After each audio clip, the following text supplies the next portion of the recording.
Greetings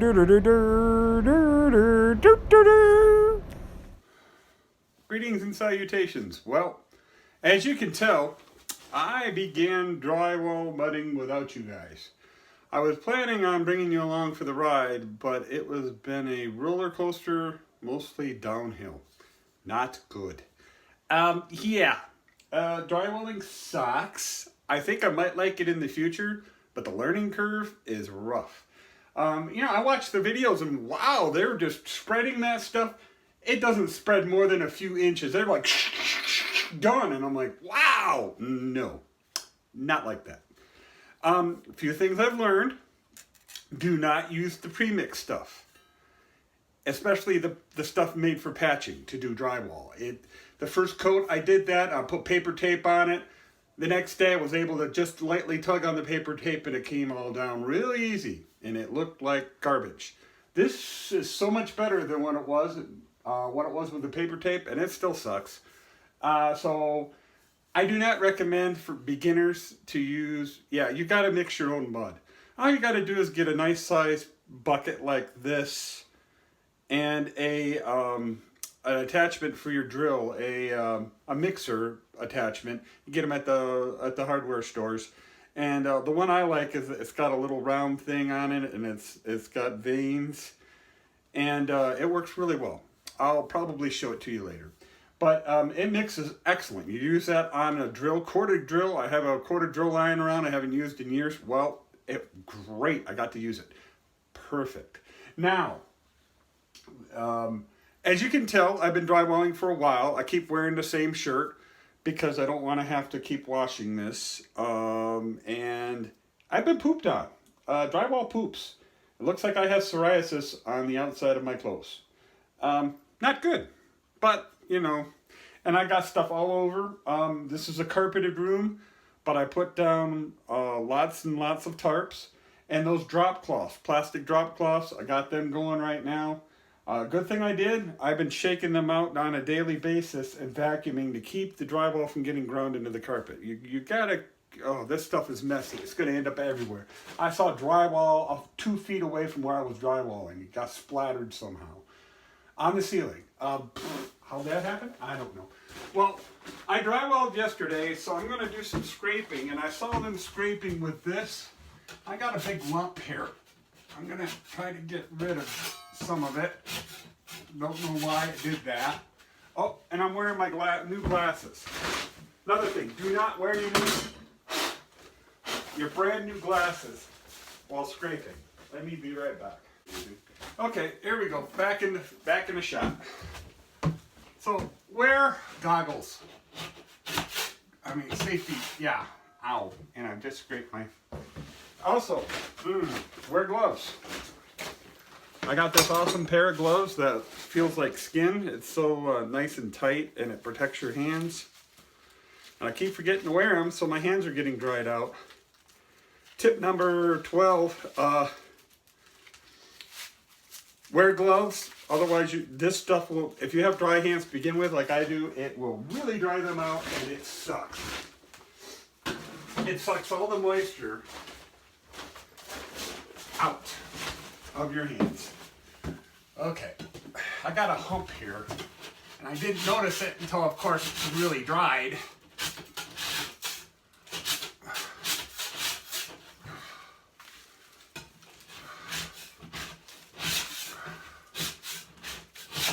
But you can scrape some off.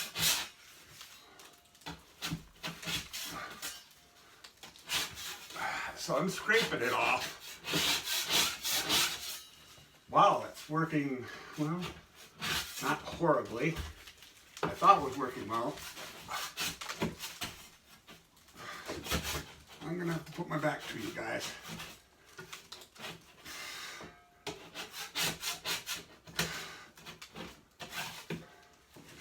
Well,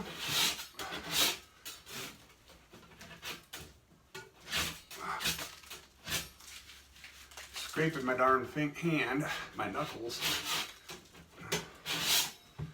So, instead of having to sand it to death, which let me tell you, even if you have a power sander, it takes forever to sand or layer stuff off. Believe it or not, just scraping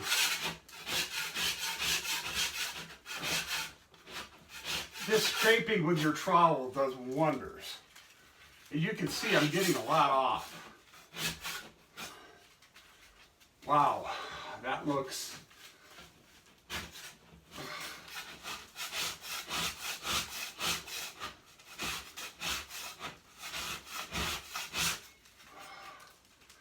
That looks 40% better.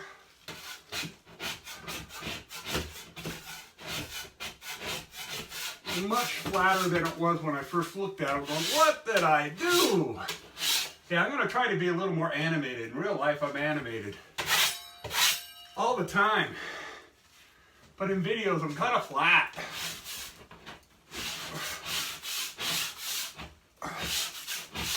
There we go. That's better. I think that looks a lot better. Oh my goodness. It's not perfect. But scraping with one of these, awesome. This takes off more than you would think. And once it dries, the next day, go through with one of these and scrape like I'm scraping. And you can get a lot of excess off. I should probably be wearing a respirator. Respirator. Yeah. Put me on a respirator. Did I mention I have asthma and lung issues? Yes, this is possibly the worstest thing I could ever do. And I almost stepped off this. You know how many times I've almost fallen? And I haven't yet, which means I will soon. Oh boy. Okay. Here we go. This is some of the messiest stuff I've ever had to deal with. There's a ridge here.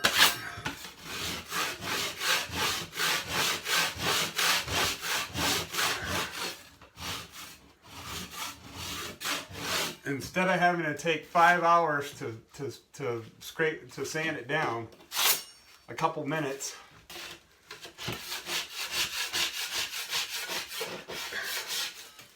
With my trowel, whatever this thing is, it takes off probably a half an hour's worth of sanding. So,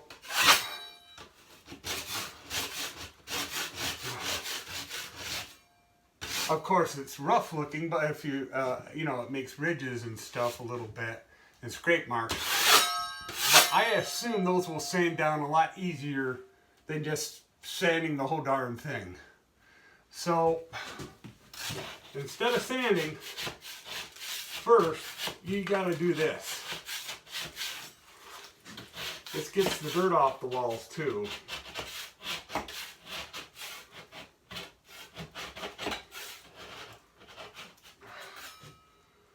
Yeah, looking better. Yeah, it's amazing what a scraping will do for it.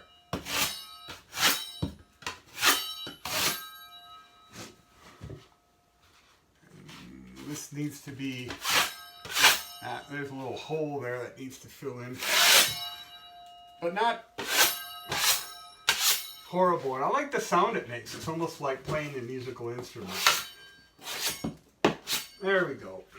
So, that's that. You'll be back for the next round where I actually start putting some mud on the walls. I'm going to mud these up some more, and the idea is to mud a large area so you can spread it out and taper it down to nothing. That way it won't show up when you paint it, I hope. And that's it. That's the tips I have. Yeah, drywall mud sucks. The only thing that's good about it, unlike paint, it comes off with soap and water pretty easy. Oh, also, don't use a patch. Mix your own, but don't use 45-minute sand. I bought 5-minute sand to begin with, and I was smart enough to go, well, that ain't good. After using the patching stuff like that ain't gonna work. The patching stuff takes like a whole day. This stuff, 45 minutes. I mean, all of a sudden it gets hard to move, and that's probably why I got the hump. That was some of that drywall that started hardening on me while I'm doing it. 90-minute sand. It'll say easy sand 90. Get that. Do not do the 45. I make it at work, but I have to do smaller batches and more of them because it dries so it really does. You'd be surprised. I'm like, I've been mudding for 45. Yes, you have. 45 minutes? Yes. 90-minute mud. That's my other tip. Okay, I'll be back in a few minutes. Probably more like a half an hour, but to you it'll be a few seconds. Enjoy. Okay, we're back. One rule I tried to do and I just screwed up is whenever you wear your garbage shoes, if you have to wear shoes, because getting on the stool is hard on my feet, walking up on the stool. So I'm wearing shoes. You wear your crappiest shoes and do not wear them outside of the room. I just did that and tracked. I'm gonna have to vacuum or sweep up. Luckily, it's only on the tile and it was dried. But this stuff will get everywhere. Okay, it's dried all over the bottom of my shoes. So switch shoes when you leave the room that you're working on. Okay, we're gonna try a technique I haven't done yet, and I don't know if this is gonna work. This is a taping knife. I'm gonna try it so I can kind of see you guys while I'm doing it. You can kind of see my face, kind of. I made this a little thinner and see if this works. I'm gonna try reaching too far. I'm gonna try applying it with this knife because it's a larger knife. And it's pooping again. The thinner it is, the more it'll poop, of course. I mean, it's pretty obvious.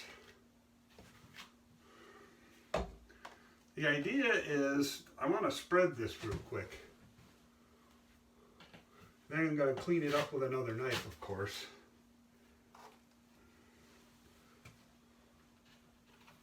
But I want to spread this on the walls.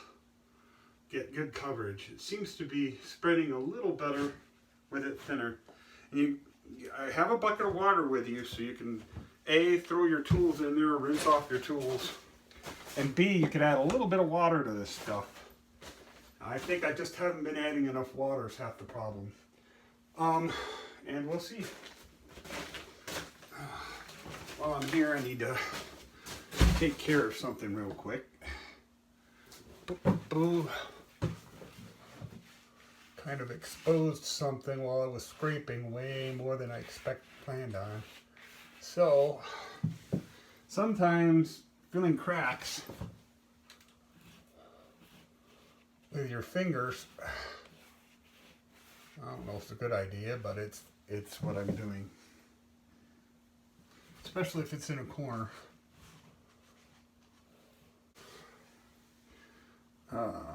Use more than what you need when you're filling a spot. And then wipe off the excess with your blade. Let's try it again. It's one of those things where you have to drywall. You have to do it a number of times so that you learn how to do it well. You're not going to do it well the first time. If you think you will, you are delusional. Things never turn out the first time you do it. A lot of times not the third or fourth either, but it's always the worst the first time because you're learning. But don't be afraid of it, just try it. Forget what Yoda said, try it. Don't, it's not like there's no way you're going to do it right the first time. You just got to keep trying until you get it right. Keep going. Don't stop. Don't stop believing or don't stop trying. Try, and try some more. Keep trying until you get it right. Okay, I'm not going to let this set too long. And of course, I shouldn't have gone all the way up to the wall. That's half the problem. This is why the plan was not to go all the way to the top of the wall while I did this. And of course, I immediately forgot and did what I didn't want to do. I got to learn about feathering. Feathering. Oh, that's better. I mean, it's still crap. But I feathered more than I've ever feathered before, which is awesome. Feathering means bringing it down and gradually more pressure on the top, less pressure on the bottom in this instance, and just gradually blend. It's blending. It's blending it. Yeah, you're blending it in. You're trying to make it look, yeah. The idea is to be less and less drywall at the bottom of your whatever you're doing.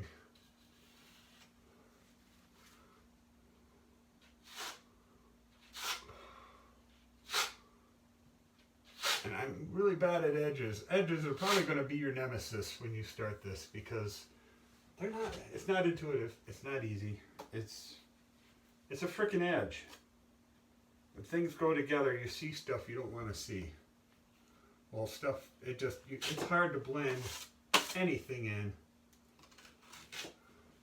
And you got to clean off your knife when you're trying to remove drywall, otherwise it leaves streaks. A light touch, especially when you're trying to do finish and not leave streaks. When you're first putting it on, yeah, put it on thick. Who cares about streaks? Because you're going to flatten it out with the blade afterwards. And that's when you have to have an extremely light touch. Touch it with just the edge. It's getting better. Oh, that's worse. You can knock these ridges down afterwards like I showed you. But not to have them would be better. So, okay. I showed you the wall. I won't say you saw it real close, but you saw what I was kind of doing. Yeah, I got more to do. I got to do it quickly so before this stuff sets up. So I'm going to hang off for now. Hang off. Bye-bye. You get it.